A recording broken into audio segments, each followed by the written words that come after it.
قریب و سادہ رنگی ہے داستان حرم، نہایت اس کی حسین ابتدا ہے اسماعیل۔ مارکہ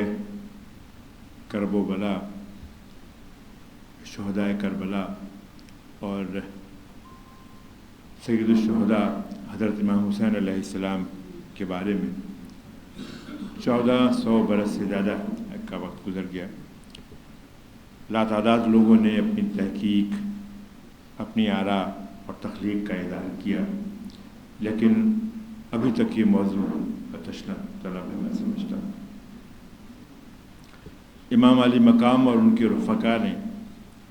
میدان کربلا میں جو عظیم الشان قربانی پیش کی اور جس طور حق و انصاف کا پرچم سر بلند کیا اور اپنے لہو سے جو چراغ جلائے، ان سے ملت اسلامیہ تا قیامت جلا پاتی رہے گی۔ بے سر و سامانی کے عالم میں قافلہ حسین کے جانثاروں نے بیداری ضمیر کے وہ ستون ایستادہ کیے جو صرف مسلمانوں ہی کے لیے نہیں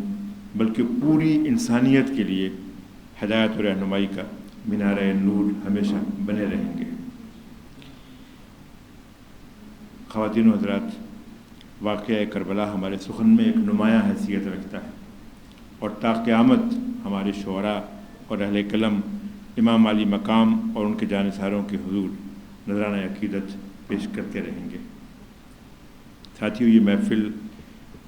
محفل مسالمہ امام علی مقام اور شہدائے کربلا کے حضور ایک عقیدت و محبت کی محفل ہے۔ میں سمجھتا ہوں کہ بہت خوش وقت ہوتے ہیں وہ لوگ جو ان محافل کا اہتمام کرتے ہیں۔ اکادمی ادبیات نے ہمیشہ یہ اہتمام کیا ہے اور آج بھی ہم انہی کی دعوت پر یہاں سب شریک ہیں۔ اس بابرکت محفل کی صدارت، جیسا کہ آپ کے علم میں ہے، ملک نامور شاعر، محقق، نقاد، دانشور اور استاد ڈاکٹر احسان اکبر صاحب فرما رہے ہیں،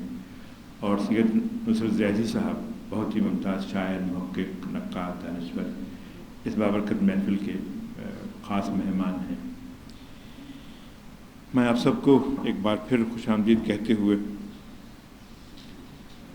اپنی ایک چھوٹی سی نظم سے اس بابرکت محفل کا آپ کی اجازت سے آغاز کرتا ہوں۔ گھنیری ظلمتوں کے بے کراں تاریک جنگل میں، گھنیری ظلمتوں کے بے کراں تاریک جنگل میں بھٹکتے اور منزل ڈھونڈتے لوگوں، بھٹکتے اور منزل ڈھونڈتے لوگوں، فضائے تیرہ و تاریک سے باہر نکلنا ہے تو پھر آؤ، فضائے تیرہ و تاریک سے باہر نکلنا ہے تو پھر آؤ، خدا سے روشنی مانگو۔ فضائے تیرہ و تاریک سے باہر نکلنا ہے تو پھر آؤ، خدا سے روشنی مانگو، محمد مصطفیٰ سے روشنی مانگو، علی مرتضیٰ سے روشنی مانگو، شہ کرب و بلا سے روشنی مانگو۔ گھنیری ظلمتوں کے بے کراں تاریک جنگل میں بھٹکتے اور منزل ڈھونڈتے لوگوں، فضائے تیرہ و تاریک سے باہر نکلنا ہے تو پھر آؤ، خدا سے روشنی مانگو، محمد مصطفیٰ سے روشنی مانگو، علی مرتضیٰ سے روشنی مانگو، شہ کرب و بلا سے روشنی مانگو۔ بہت شکریہ۔ ایک اور سلام کی اگر اجازت ہو تو کچھ جو حق پہ ہے عباس دلاور کی طرف ہے، جو حق پہ ہے عباس دلاور کی طرف ہے، دریاؤں کا رخ اب بھی سمندر کی طرف ہے، دریاؤں کا رخ جو حق پہ ہے عباس دلاور کی طرف ہے، دریاؤں کا رخ اب بھی سمندر کی طرف ہے شام کی آغوش میں کثرت کا اندھیرا، ہے شام کی آغوش میں کثرت کا اندھیرا، وحدت کا سویرا تو 72 کی طرف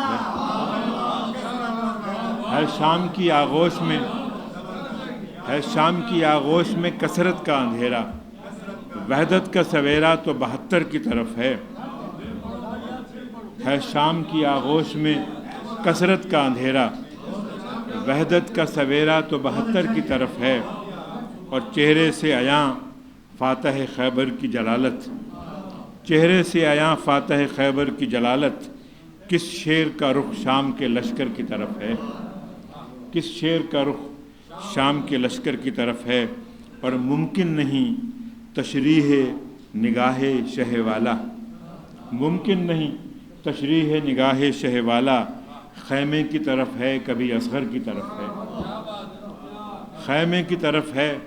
کبھی اصغر کی طرف ہے، اور لمحات عمل بن گئے صدیوں کی رفاقت، لمحات عمل بن گئے صدیوں کی رفاقت، رحمت کی نظر حر کے مقدر کی طرف ہے، لمحات عمل بن گئے صدیوں کی رفاقت، لمحات عمل بن گئے صدیوں کی رفاقت، رحمت کی نظر حر کے مقدر کی طرف ہے، اور عباس نے مفہوم دیا لفظ وفا کو، عباس نے مفہوم دیا لفظ وفا کو، کرنوں کا سفر آج بھی محور کی طرف ہے، اور کہہ دو یہ ظفر اس سے جو منکر ہے عزا کا، کہہ دو یہ ظفر اس سے جو منکر ہے عزا کا، وہ بھی ہے ستمگر جو ستمگر کی طرف ہے، کہہ دو یہ ظفر اس سے جو منکر ہے عزا کا، کہہ دو یہ ظفر اس سے جو منکر ہے عزا کا، وہ بھی ہے ستمگر جو ستمگر کی طرف ہے، جو حق پہ ہے عباس دلاور کی طرف ہے، دریاؤں کا رخ اب بھی سمندر کی طرف ہے۔ بہت شکریہ، بہت نوازش۔